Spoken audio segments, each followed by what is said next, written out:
Una po sa lahat, blessed Friday mga ate at kuya. Anumang oras mayroon tayo dyan, mapagpalang umaga, mapagpalang gabi. Lord, salamat po muli sa pagkakataong ito. Salamat po sa mga oras na ito na kami po ay nagkatipon, kahit ito man ay sa pamamagitan ng social media. Salamat po sa kalinisan, sa panibagong araw, pagkakataon, panibagong buhay na ipinagkakaloob mo sa amin araw-araw. Salamat din po sa paggabay, sa protection, ganun din po ang aming mga mahal sa buhay. Lord, sa aming pag-aaral na ito ay gabayan mo po kami ng iyong banal na Espiritu upang ang mga salita mo lamang ang aming mapakinggan. Lord, ganun din po sa mga gagamitin mo, gabayan mo po sila at give them wisdom, Lord God, kung ano man ang gagawin nila. Lord, salamat po sa lahat-lahat and we claim victory, Lord God, sa mga oras na ito. Lord, samahan mo po kami hanggang matapos po ang gawain ito at ang lahat ng ito ay dinadalain po sa pangalan ng Panginoong Jesus, aming tagapagligtas. Amen. Tayo na po ay magsisimula sa ating pag-aaral, mga magaganda at gwapong mga kapatiran. Buksan po natin sa Book of Matthew. Paborito ko talaga ang Book of Matthew. Book of Matthew, chapter 16, verse 26. Matthew chapter 16, verse 26. For what is a man profited if he shall gain the whole world and lose his own soul? Or what shall a man give in exchange for his soul? Sa Tagalog po ay, sapagkat ano ang mapapakinabang ng tao kung makamtan niya ang buong sanlibutan, ngunit mawawala naman ang kaniyang buhay? O ano ang ibibigay ng tao na katumbas ng kaniyang buhay? Doon po sa ating talata, sinasabi doon na ano ang mapapakinabang ng tao kung makamtan niya ang buong sanlibutan.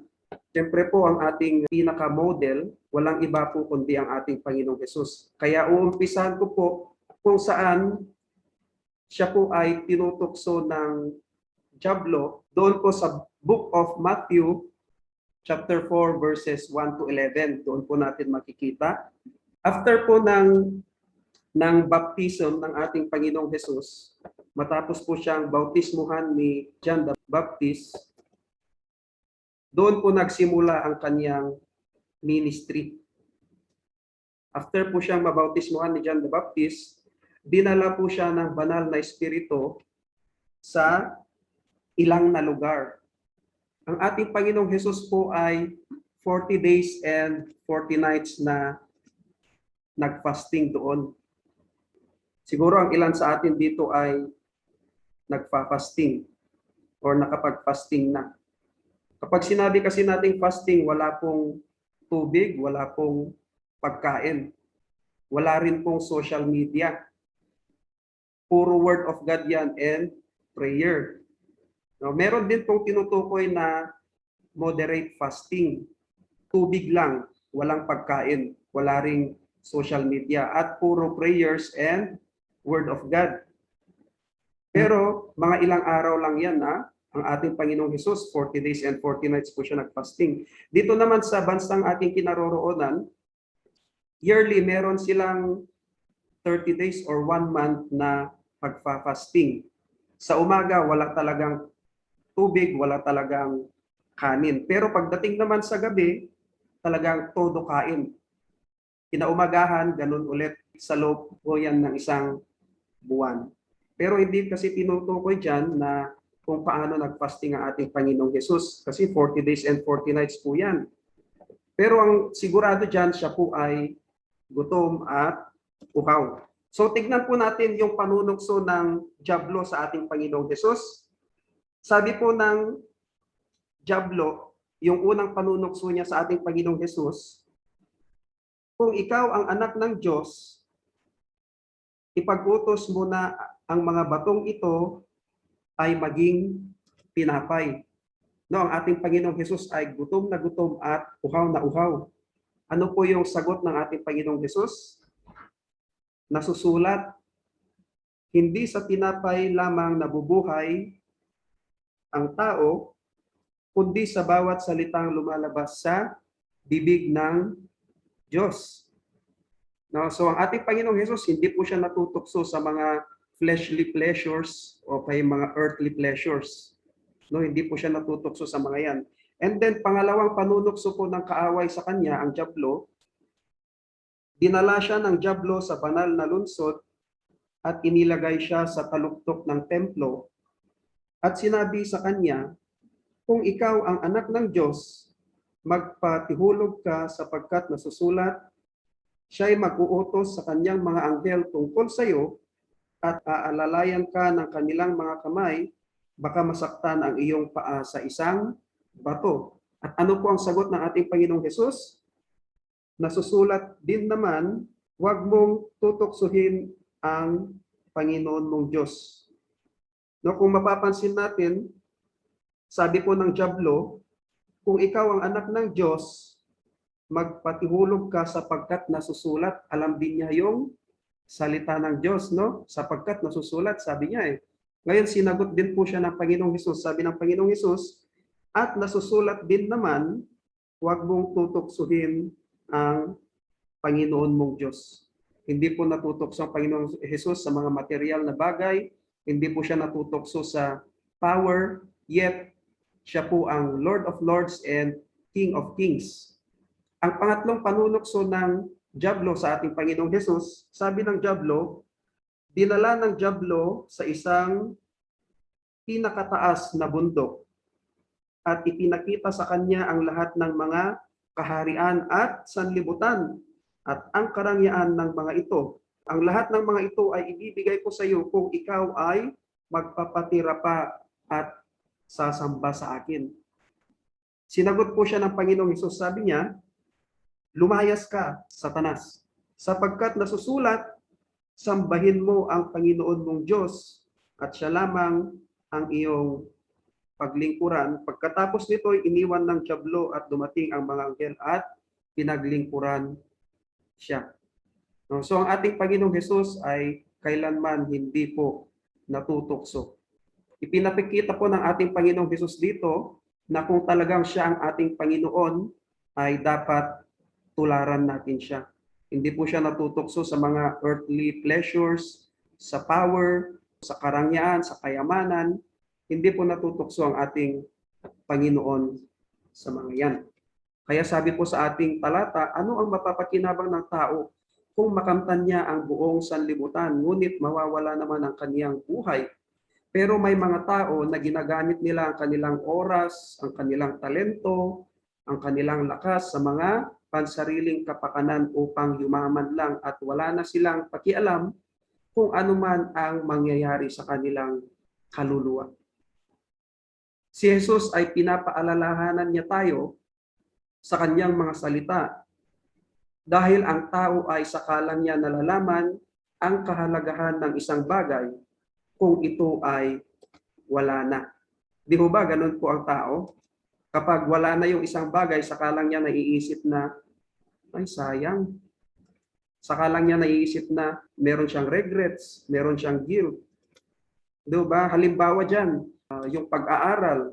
Di ba? Sana nag-aral ako noon para ang trabaho ko ngayon ay hindi ganito. Di ba? O kaya yung mga advices ng mga magulang, sana pinakinggan ko yung aking nanay, yung aking tatay, para hindi ko na naranasan ang mga ito. Ngayon, paano na lang kung ang iyong buhay o kaluluwa ang mawala? Maibabalik pa ba? Di po, di ba? Kung babasahin po natin sa Hebreo chapter 9 verse 27, minsan lang mamamatay ang isang tao at ang kasunod niyan ay ang paghuhukom. Okay? Kaya habang nabubuhay tayo ay pahalagahan natin ang ating kaluluwa. Ang tao ay mas nakatuon sa kanyang physical na katawan na pagdating ng panahon ay kukulubot, papangit, tatanda at babalik sa alabok. Pwedeng malusog, maganda, gwapo, matipuno tignan, physically ang isang tao, pero malnourished naman ang kanyang kaluluwa. Maaring ang mundong ito ay bibigyan ka ng mga pansamantalang kasiyahan. Maaring kapag marami kang pera ay magkakaroon ka ng pansamantalang kapangyarihan. Maaaring ang pakikipagtalik mo sa ibang tao ay magbibigay sa iyo ng panandaliang kaligayahan. Ano ang totoong halaga ng mga bagay na ito kung sa pagkakaroon ng mga ito ay nawala mo ang iyong sariling kaluluwa? Tandaan po natin mga ating kuya, huwag po nating ipagpapalit ang mga pansamantalang kaligayahan doon sa kawalang hanggan o eternal. Bibigyan ko po kayo ng halimbawa, kung ikaw po ay nauuhaw, para po mawala yung kauhawan mo, iinom ka ng tubig. Pero after an hour, pwedeng ikaw ay mauhaw ulit. Kaya ang gagawin mo, iinom ka ulit ng tubig.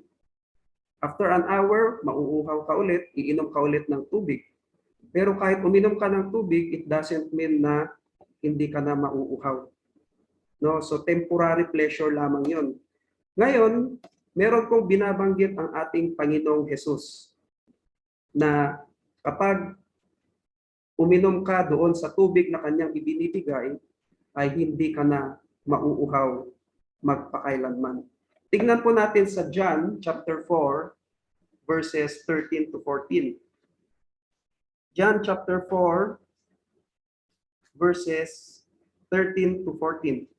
Sumagot si Jesus sa kanya, ang bawat uminom ng tubig na ito ay muling mauuhaw.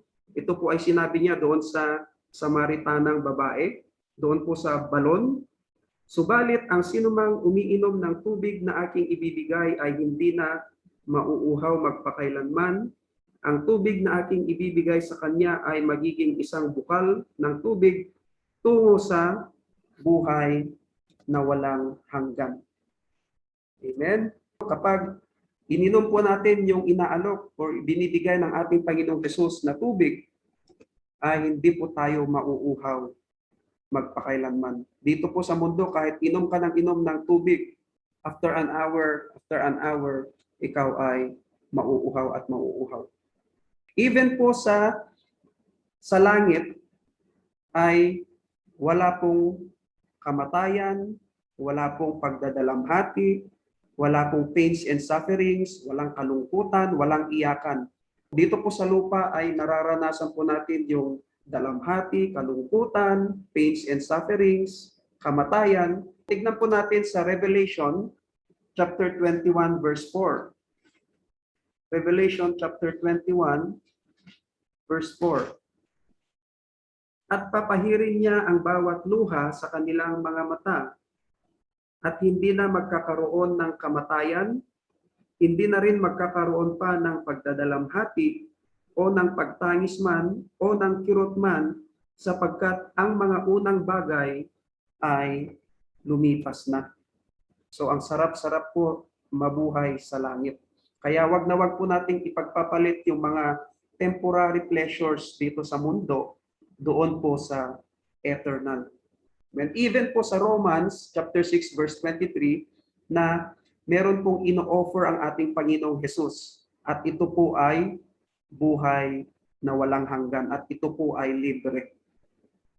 Amen? Kaya tandaan po natin, wag po nating ipagpapalit ang eternity doon po sa mga temporary pleasures lamang. So ano ang halaga ng isang kaluluwa? Una, tignan natin, ang kaluluwa ay galing sa Diyos o kaya bigay ng Diyos. Binibigyan niya tayo ng pagkakataon upang makasama siya sa langit kahit mamatay ang ating physical na katawan. Diba? Dahil ang ating kaluluwa ay eternal.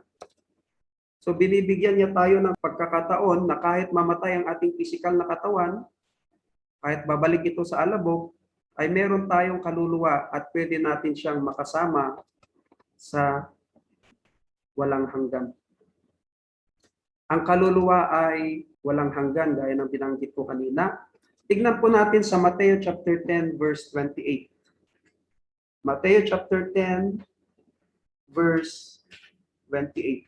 At huwag ninyong katakutan ang mga pumapatay ng katawan, ngunit hindi nakakapatay ng kaluluwa, kundi katakutan ninyo siyang makakapuksa ng kaluluwa at ng katawan sa impyerno. Huwag nating katakutan yung pumapatay ng katawan, na kahit patay ang katawan natin, pero ang kaluluwa naman natin ay magpapatuloy. At ang ating kaluluwa, meron po itong destinasyon, either heaven or hell. Kahit po sa Ezekiel chapter 18 verse 4, na sinasabi doon, lahat ng buhay ay akin. Ang buhay ng ama at ng buhay ng anak ay akin. Ang kaluluwa na nagkakasala ay mamamatay. Ang kaluluwa na nagkakasala ay mamamatay.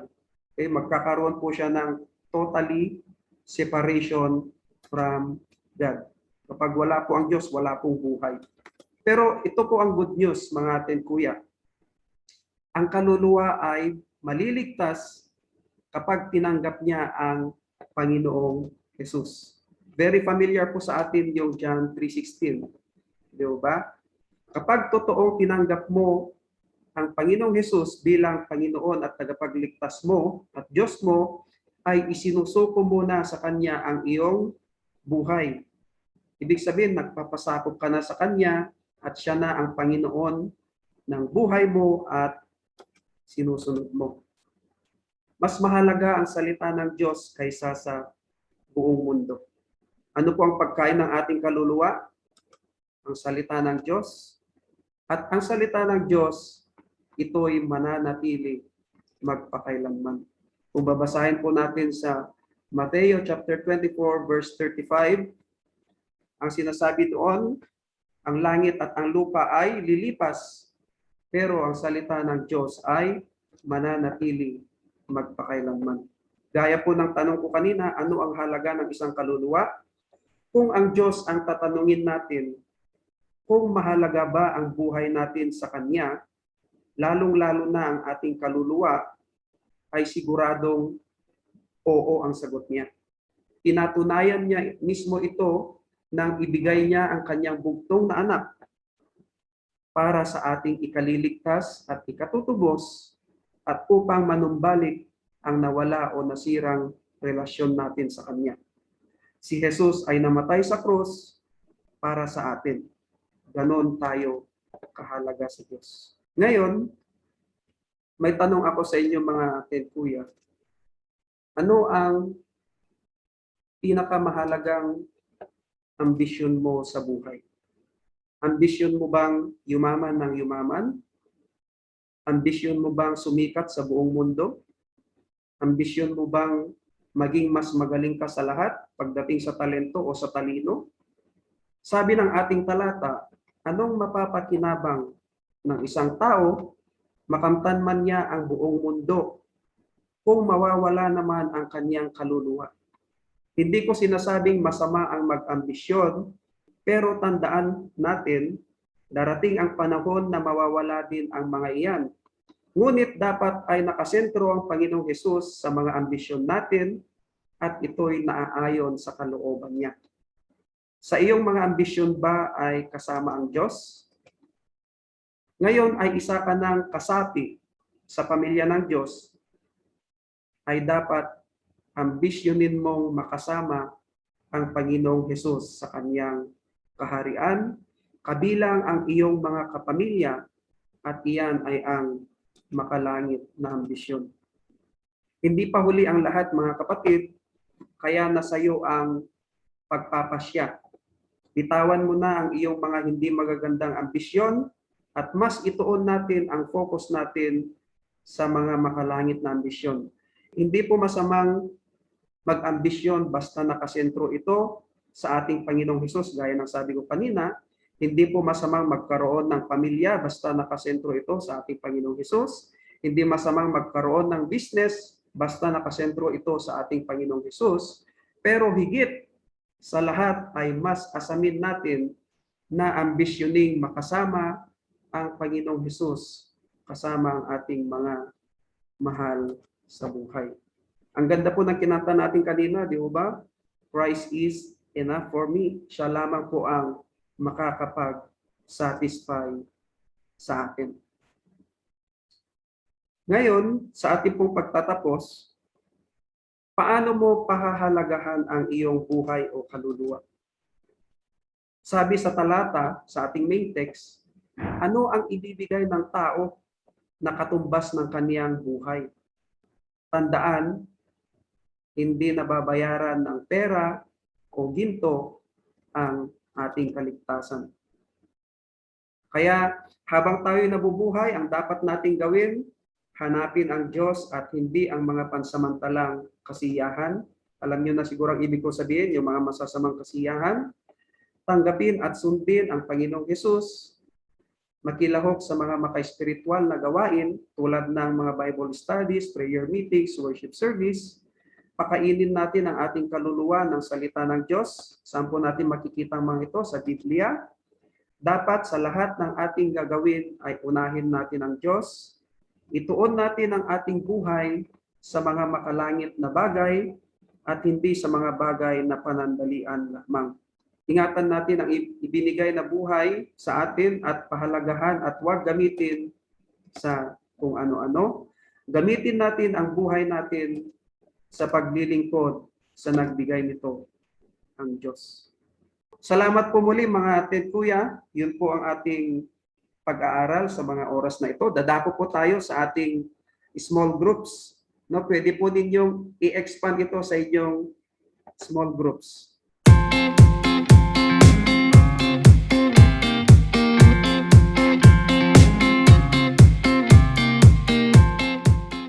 Okay po ba yung 25 minutes mga atin kuya sa small groups? Okay na po. Amen, okay na po. Okay na yun, okay na. Praise God. Okay. Concise na lang ang ano, i-concise na lang. Okay na po yun. Pero maganda yung sinabi, Pastor, i-share ko lang 10 seconds. Maganda yung ano ni Ate Mel, sabi niya, we are here on earth para kay Lord yung mag-share ng gospel at i-glorify siya. Bonus na lang kung yayaman tayo or bibigyan tayo yung sa mga ambisyon natin. So, yun ang talagang ano ng Panginoon sa atin, nilikha tayo to glorify Him. Ang ambisyon natin, kasi ang prime purpose talaga ng Panginoon, na 'di ba sabi niya, He created us for Him. Kaya ang sole purpose natin dito, ang ambisyon natin na malugod siya sa ating pamumuhay araw-araw, at saka ang prime mission natin ay maipamahagi ang kanyang pag-ibig at kaligtasan. Kasi nga, anhin naman natin yung kayamanan sa mundo, mawawala naman natin ang kaisa-isa nating kaluluwa. Wala din. Walang remedyo. Kaya, kaya dito pa lang, alam na natin na ang ating buhay ay for eternity. Salamat po, Pastor Amel. Amen, no? Kabilang po yan sa mga maka-spiritual na ambisyon. So tayo po ay kabilang na, kasati na sa pamilya ng Diyos. Kaya dapat yung mga ambitions natin ay mga makalangit na or maka-spiritual ambitions. Kasi kaya mayaman naman tayo eh. Okay. Mayaman na tayo. Yung mga mayayaman dyan financially, pwede niyong i-share. Yeah. Biglang bumawi eh. Totoo yun. Dapat ibalik sa Panginoon. Kaya nga pinapayaman tayo ng Panginoon para maisuportahan ang kanyang mga gawain. Lalo na po yung mga mayayaman po dyan. Oo. Baka gusto nyo po yung account number ko. Ang mga mayayaman dyan, hindi Mas lang mayaman ka sa amin, Weng.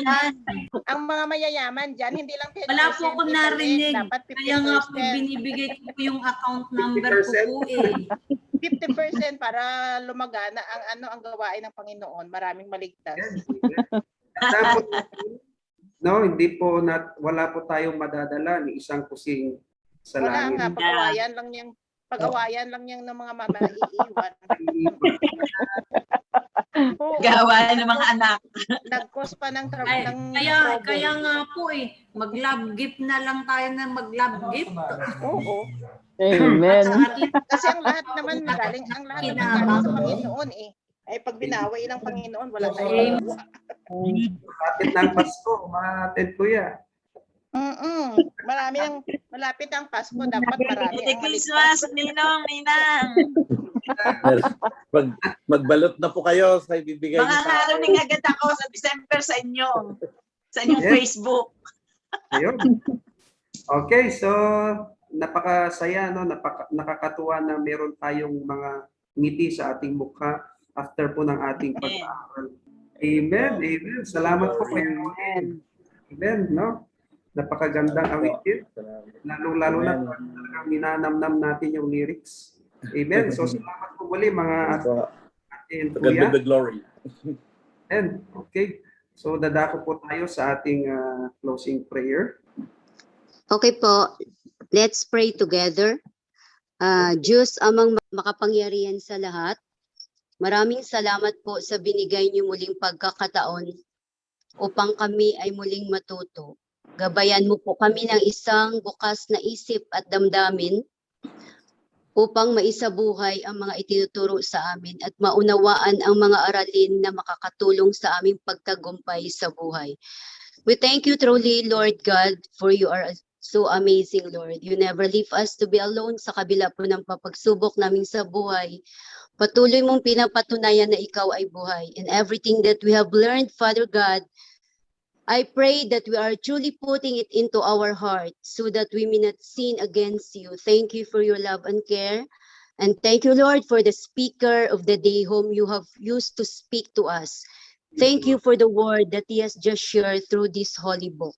And thank you also, Lord, for the opportunity once again. And we are very grateful for giving us the chance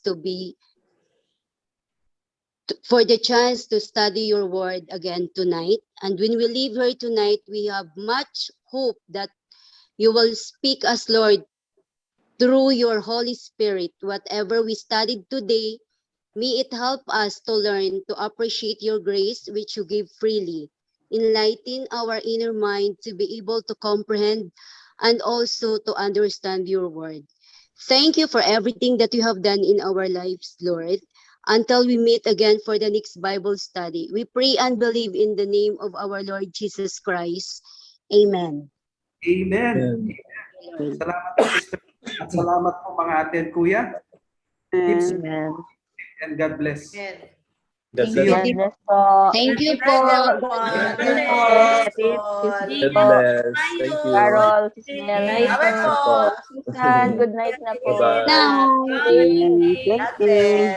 Safe dyan, Ceciling. Salamat, sister. Bye-bye po.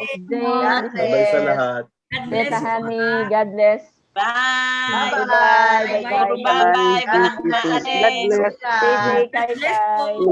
God bless. God bless.